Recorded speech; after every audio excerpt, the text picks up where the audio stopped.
Assalamualaikum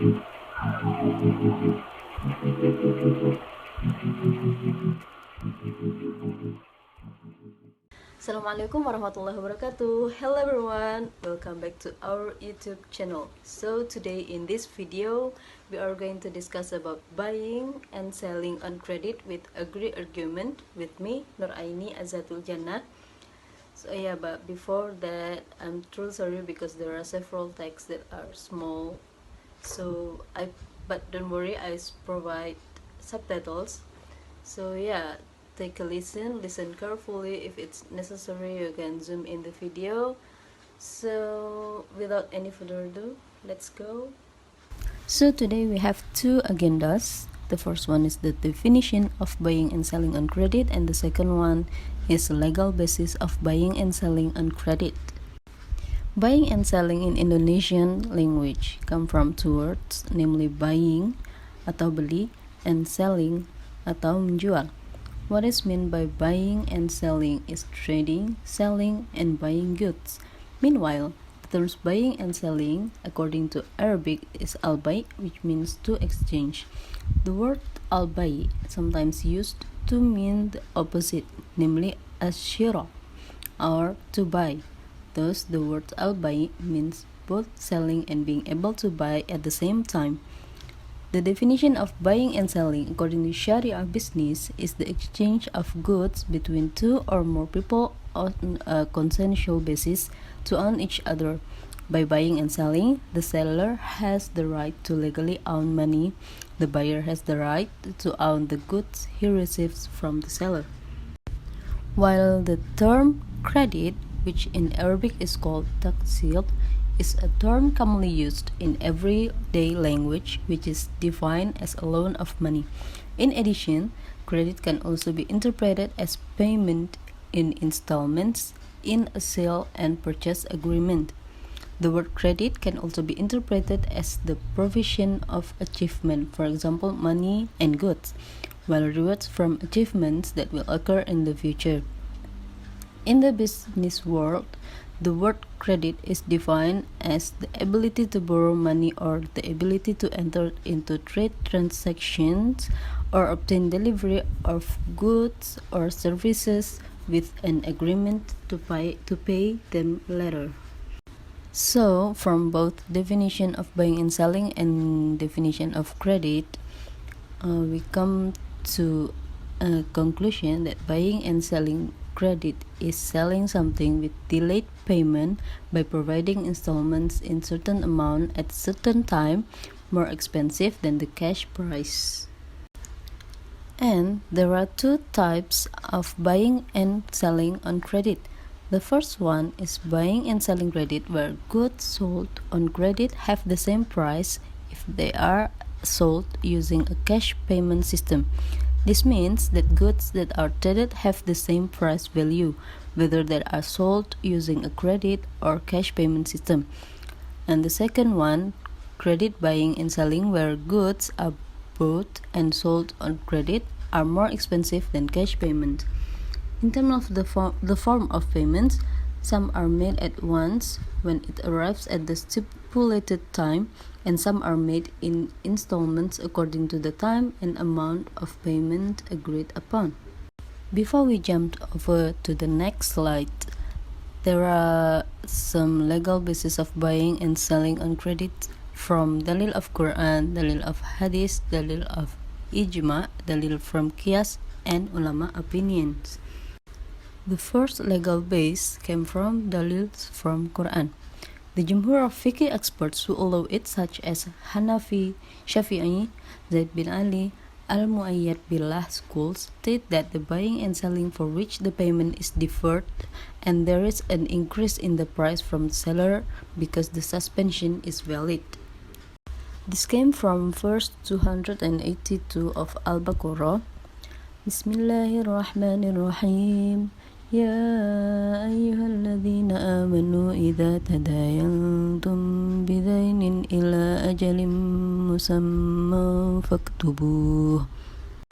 From this verse, we can conclude that the price increase in the postponement is a fair and reasonable price, and there is no element of coercion and wrongdoing. However, when the scholars allow buying and selling on credit, the buyer and seller must follow the rules and validity terms as follow. There are four rules and validity terms. The first one is the price of goods is determined and must be known by both the seller and the buyer.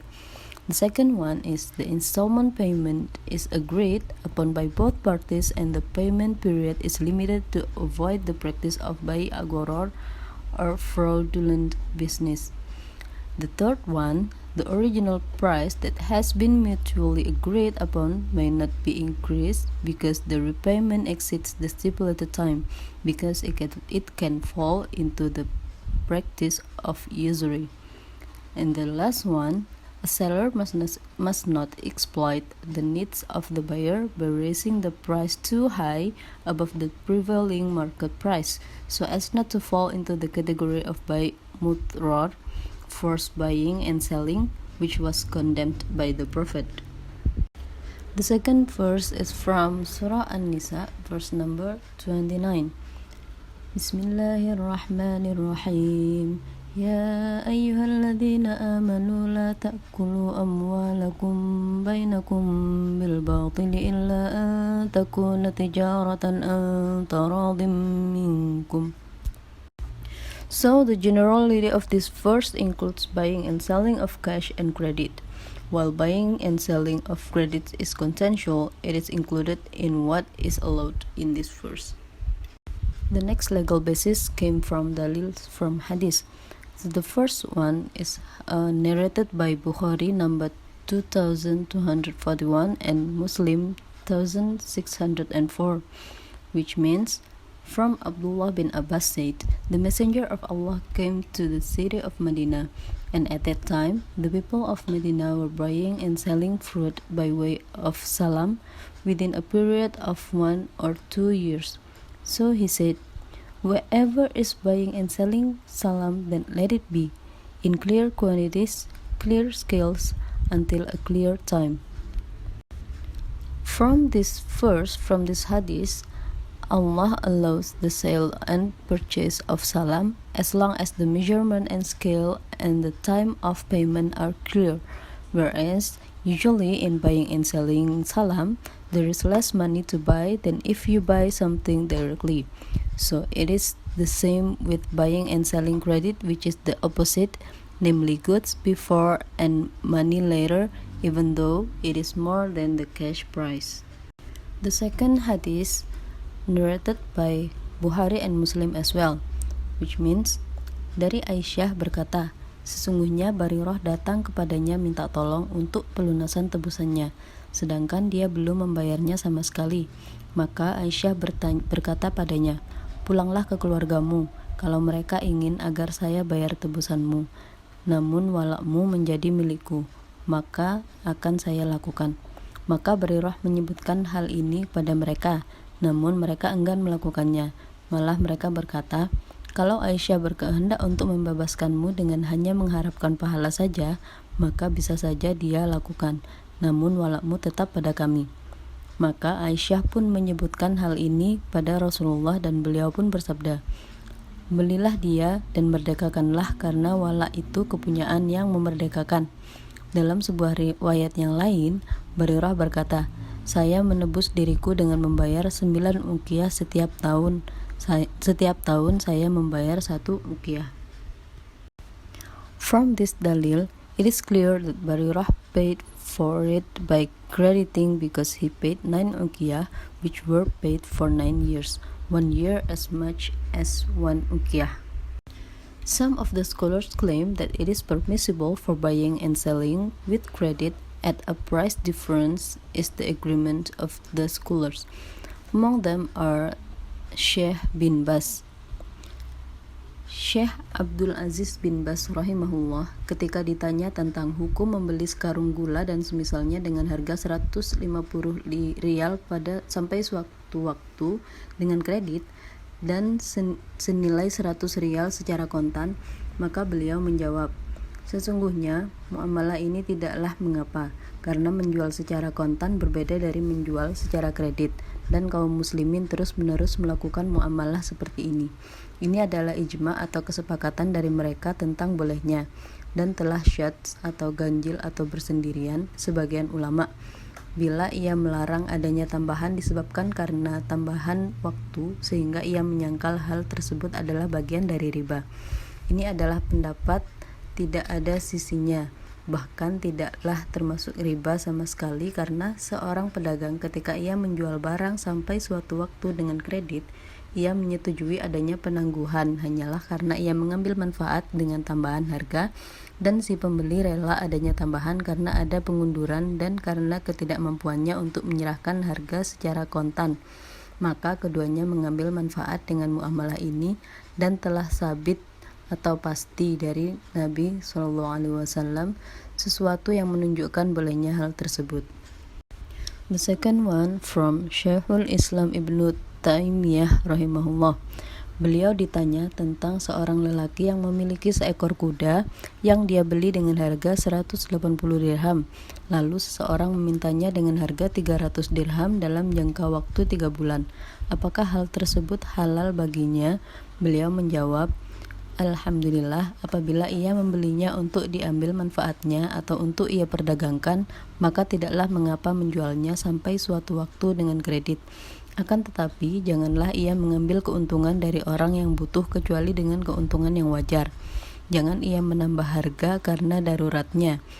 Adapun kalau ia butuh dirham, lalu membelinya untuk ia jual pada saat itu juga dan ia mengambil harganya, maka ini adalah makruh menurut yang paling zahir dari dua pendapat ulama. Syekhul Islam Ibnu Taimiyah menukil bolehnya hal tersebut berdasarkan Al-Quran, As-Sunnah, dan Al-Ijma. The next one is dalils from Qiyas.